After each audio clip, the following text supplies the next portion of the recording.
परभणी में जो संविधान की घटना हुई थी उसमें जिसने आंदोलन किया था सूर्यवंशी नामक एक कार्यकर्ता, जो बड़ा अच्छा कार्यकर्ता था, जेल में उसकी मृत्यु हुई है, जिसका रिपोर्ट पोस्टमार्टम रिपोर्ट आया है, जिसमें उसको पुलिस ने जिस प्रकार बेरहमी से मारा था उसके वजह से वो शॉक में गया और उसमें उसका मृत्यु हुआ। इसका मतलब इसको मारहानी हुई, इसकी वजह से इसका मृत्यु हुआ, ये स्पष्ट है। परभणीमध्ये संविधानाचा अपमान करण्यात आला होता, विटंबना करण्यात आली होती, त्यानंतर शांततेच्या मार्गाने बंद पुकारण्यात आल्या होता। पोलिसांचा अमानुष लाठीचार्ज किंवा लाठीचार्जमुळे जशा प्रकारचा एक विद्यार्थी जो की LLBचं शिक्षण घेत होता, ज्याचं नाव सोमनाथ, या विद्यार्थ्याचं सूर्यवंशीचं अमानुष अशा लाठीचार्जमुळे आज PM रिपोर्ट आलेला आहे। पोस्टमार्टम रिपोर्ट आम्ही तिथं नाही, आम्ही संभाजीनगरच्या शासकीय वैद्यकीय महाविद्यालयात तो पोस्टमार्टम रिपोर्ट आम्ही पोस्टमार्टम केलं। त्या रिपोर्ट आलेला रिपोर्टमध्ये स्पष्ट उल्लेख केलेला आहे की शॉक आणि मल्टिपल इंजुरीज म्हणजे त्याला मारहाण झाली होती। इसी प्रकार भीड़ में जिस प्रकार देशमुख नामक सरपंच का कत्ल किया गया, जिसमें राष्ट्रवादी कांग्रेस अजीत दादा गुट के कार्यकर्ता है, वाल्मीकि करार नाम का एक नेता जो धनंजय जी मुंडे इनका नजदीकी नेता है, उसका उसमें सहभाग है। इस प्रकार भले भीड़ की घटना हो, बड़े परभणी की घटना हो, इसमें सरकार डायरेक्ट जिम्मेदार है, इन्वॉल्व है, और इसके लिए महाविकास आघाड़ी ने आज आंदोलन की भूमिका ली है। आणि इतकी अमानुष मारहाण झाली की त्याचा मृत्यू झाला। याची संपूर्ण चौकशी CBI मार्फत झाली पाहिजे आणि ज्या पोलीस स्टेशनमध्ये घटना घडली त्या पोलीस अधिकाऱ्याचं आम्ही म्हणेल की त्याचं सस्पेन्शन झालं पाहिजे आणि तो बडतर्फ झाला पाहिजे। जोपर्यंत त्याच्यावर कारवाई होत नाही तोपर्यंत आम्ही हे हौद चालू देणार नाही, अशी प्रकारची आमची सर्वांची भूमिका आहे। आणि या राज्यामध्ये न्याय व्यवस्था ही संपुष्टात आलेली आहे। गुन्हेगारावर कसल्या प्रकारचं वचक या सरकारचं राहिलेलं नाही। त्यामुळे आमची मागणी आहे की जोपर्यंत याच्यावर कठोर कारवाई होत नाही तोपर्यंत सदन आम्हाला चालू द्यायचं नाही। काल आम्ही परभणी आणि बीडमध्ये ज्या प्रकारे पोलीस प्रशासन निकामी ठरलं आणि त्यांनी ज्या पद्धतीने परभणी आणि बीड पेटवण्याचा प्रयत्न या ठिकाणी केला, त्या संबंधाचे स्थगन सभागृहात लावलेले होते, परंतु काल शोक प्रस्ताव असल्या कारणानं ते स्वीकारले गेले नाही। आज ते स्वीकारले गेलेले आहेत। आज परभणीच्या आंदोलनांवर आणि परभणीमध्ये जी घटना घडली की सोमनाथ सूर्यवंशी याचा पोलीस कोठडीत मृत्यू झाला आणि जी मेडिकल रिपोर्ट त्या ठिकाणी आलेली आहे, त्या मेडिकल रिपोर्टमध्ये सरळ आरोप केलेले आहेत की मारहाणीमुळे ते मृत्यू झाला आहे, याला सर्वस्वी पोलीस जबाबदार आहे। निश्चितच सरकार याच्यात सकारात्मक निर्णय घेणार, जेही आरोपी आहेत त्यांच्यावर कारवाई करणार, कडक कारवाई करणार। आता फडणवीस साहेब महाराष्ट्राचे मुख्यमंत्री आहेत, या प्रकारची कोणतीही घटना किंवा कोणती असं स्ट्रिक्ट एक्शन होणार आहे।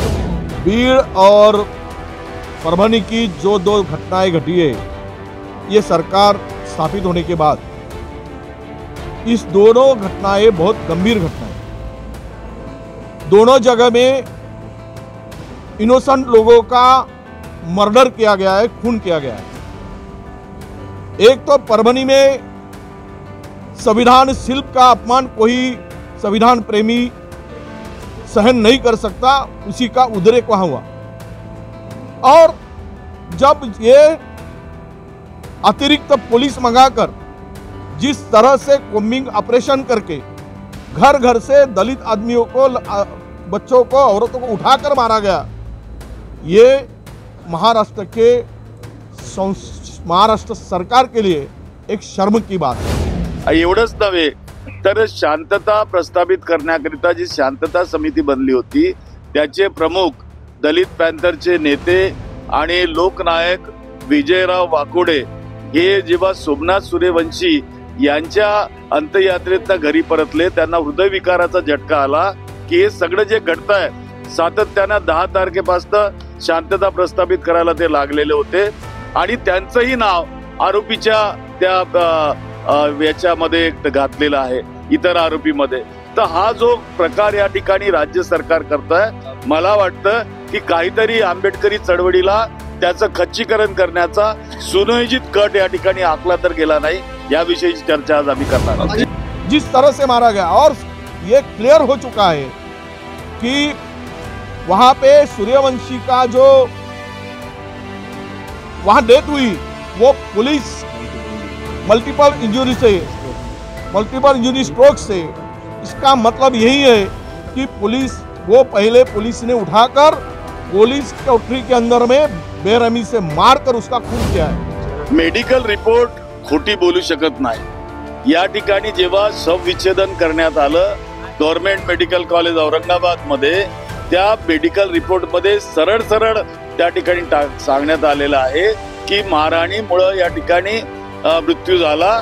तर मला तरी वाटतं की त्या जर निष्णात या ठिकाणी मेडिकलच्या ज्ञानी असतील तर त्या बोलत असतील, त्याला मी काय म्हणू शकतो।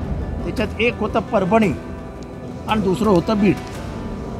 परभणीचा काल पोस्टमॉर्टम रिपोर्ट आला। पोस्टमॉर्टम रिपोर्टमध्ये मल्टिपल इंजरीज दाखवलेल्या आहेत।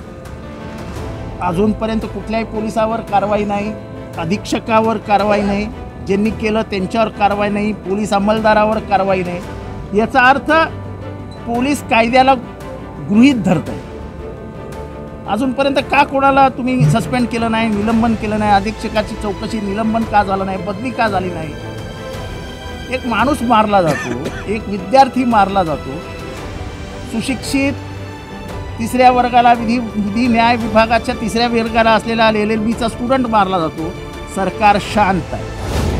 बीड और परभणी में जिस तरह से घटनाएं हुई है, उस घटना का निषेध करते हुए सरकार को औचित्य के मुद्दे के द्वारा हमने वहाँ पर हमारा विरोध जो है और लोगों की भावना समझाने की कोशिश की।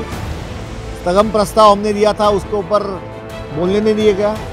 कांग्रेस, राष्ट्रवादी, शिवसेना के सारे लोग यहाँ पर चर्चा लेना चाहिए 101 की ऐसी मांग कर रहे थे।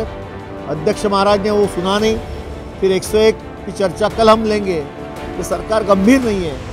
आज आप देख रहे हैं कि परभणी में एक युवक जो अंबेडकर चळवळी का एक अच्छा कार्यकर्ता, जिसको पुलिस कस्टडी में मारा गया, उसके बारे में जांच होनी चाहिए। ये घटना सामने आई चाहिए। बीड़ में एक सरपंच की हत्या हुई, उस हत्यारा कौन है इसके बारे में चर्चा होनी चाहिए, लेकिन सरकार गंभीर नहीं है। दुसरीकडे बीडमध्ये वाल्मिक कराड ज्या फोनवरनं धमकी देतो त्याची चौकशी होत नाही। कुठल्या कोणाच्या फोनवरनं त्यांनी धमकी दिली शिंदे नावाच्या ऑफिसरला? सोमनाथ घुले कोण आहे? संतोष घुले जो प्रमुख आरोपी आहे, त्या कदम यांच्या देशमुख यांच्या हत्याकांडातला प्रमुख आरोपी, त्याच्या फोनवरनं धमकी देतो, 2 कोटीची खंडणी मागतो। खंडणीत त्याला आरोपी करतात, मग त्याला खुनाचा आरोपी का नाही करत? दुसरी गोष्ट, अशोक सोनवणे ज्यांनी मारहाण केली आणि ह्या सगळं घटना घडली तो मागासवर्गीय आहेत, अजून ॲट्रॉसिटी का नाही दाखल झाली आहे? असा हा कोण आहे वाल्मिक कराड? वाल्मिक कराड खड़ा तो वह सरकार से बड़ा, या सरकारपेक्षा मोठा वाल्मिक कराड। या सरकारची लाच जाते पहिल्या 5-10 दिवसातच। इतना पाशवी मोहम्मद जो मिला है, क्या लोगों की जान से मारने के लिए, गुंडों को प्रोटेक्शन देने के लिए? जब ये दोनों डिमांड हमने किया कि इसके ऊपर चर्चा हो, तो हमारा आवाज़ बंद किया जाता है, हमारा आवाज़ दबा दिया जाता है और हमें बोलने के लिए, चर्चा करने के लिए भी परमिशन नहीं मिलती। तो इसीलिए ये सरकार का हमने निषेध किया है। हम लोग तो जाकर दोनों जगह में हम सब जाएंगे, वहाँ पे हम अपनी भूमिका भी रखेंगे और सरकार से डिमांड भी करेंगे, आंदोलन भी करेंगे, मोर्चा भी होगा।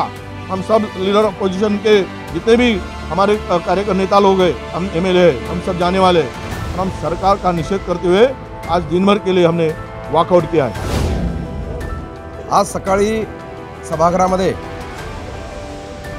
औचित्याच्या मुद्द्याद्वारे काही सदस्यांनी मस्साजोगच्या सरपंचाच्या हत्येच्या विषयी उपस्थित केला विषय। त्या विषयामध्ये विरोधक राजकारण करू पाहतायत। अध्यक्षांनी उद्या 101 द्वारे सविस्तर चर्चा या विषयात ठेवलेली आहे, पण विरोधकांची मागणी होती की आज चर्चा करावी। पण आमचं म्हणणं यावर असं आहे की घाईगडबडी चर्चा करण्यापेक्षा सविस्तर चर्चा या विषयावर व्हायला पाहिजे। विषय परभणीचा असेल किंवा मस्साजोगचा असेल, या दोन्ही विषयावर सरकार अतिशय गंभीर आहे। तर सरकार सर्वस्वी जबाबदार आहे। सोमनाथ सूर्यवंशी याच्या मृत्यूसाठी सुद्धा, विजय वाकोडे यांच्या मृत्यूसाठी सुद्धा, आणि त्या स्त्रीच्या ज्या पद्धतीने तिच्यावर हल्ला केला त्यासाठी सुद्धा आम्ही त्याचा निषेध करतो आणि पोलिसांवर त्या ठिकाणी कारवाई व्हावी, त्यांना तात्काळ निलंबित करावं अशी मागणी. परभणी आणि बीड हे सरकारचे वस्त्रहरण करतायत. सरकारचं पुढच्या 5 म्हणजे जे काय जेवढे वर्ष राहतील तेवढं 5वी बहुमताच्या जीवावरती माज दाखवू आम्ही, अशा प्रकारचं नियमबाह्य काम करतायत. आता आम्ही सभागृहामध्ये स्थगन मांडला, विरोधी पक्षाचा अधिकार आहे, आम्हाला बोलूही देत नाही. आमच्या मनात येईल तेव्हा चर्चा करू असं नसतं. महाराष्ट्राच्या दृष्टीने 2 गंभीर विषयांवरती महाराष्ट्र अस्वस्थ आहे. आपण विधानसभेचं अधिवेशन चालू आहे, त्याची गांभीर्याने नोंद घ्यायला हवी. ते गांभीर्यही सभागृहात दाखवत नाही. तुमचं बहुमत आहे, आमचं बहुमत आहे, बसा खाली. आम्ही बसलो आणि बाहेर आलो. सभागृह हे महाराष्ट्राच्या संवेदना तपासत असतं. महाराष्ट्राच्या सभागृहात संवेदनांची जर जाण ठेवली जात नसेल तर त्या सभागृहात बसण्यात अर्थ नाही. आमच्या माननीय मुख्यमंत्री महोदयांनी या विषयात SITची घोषणा केलेली आहे. सध्या CIDकडे तपास चाललेला आहे. सरकार गंभीर आहे. यावर महाराष्ट्राच्या जनतेला मी आश्वस्त करू इच्छितो की उद्या 101द्वारे या विषयावर सभागृहामध्ये सविस्तर चर्चा होणार आहे. आम्ही सगळे सदस्य त्यात सहभागी होणार आहोत. त्यामुळं याला कुठलाही वेगळा रंग न देता, जातीय असेल किंवा राजकीय असेल, यावर ही घटना घडलेली अतिशय घृणास्पद आहे, अतिशय निंदाजनक आहे, तितकीच खेदजनक आहे, संतापजनक आहे. या घटनेचा आम्ही तीव्र निषेध करतोच आहे. परंतु या विषयावर विरोधक राजकारण करतायत. त्यांना माझी विनंती आहे की राजकारण न करता उद्या चर्चेत सहभागी व्हा. माननीय मुख्यमंत्री उत्तर देतीलच, पण या निमित्तानं महाराष्ट्रातल्या जनतेला मी आश्वस्त करू इच्छितो, आम्ही सगळे आमदार मराठवाड्यातले, की या विषयावर सरकार गंभीर आहे. विषय परभणीचा असेल किंवा मसाजोगचा असेल, या दोन्ही विषयावर उद्या चर्चा होणार आहे.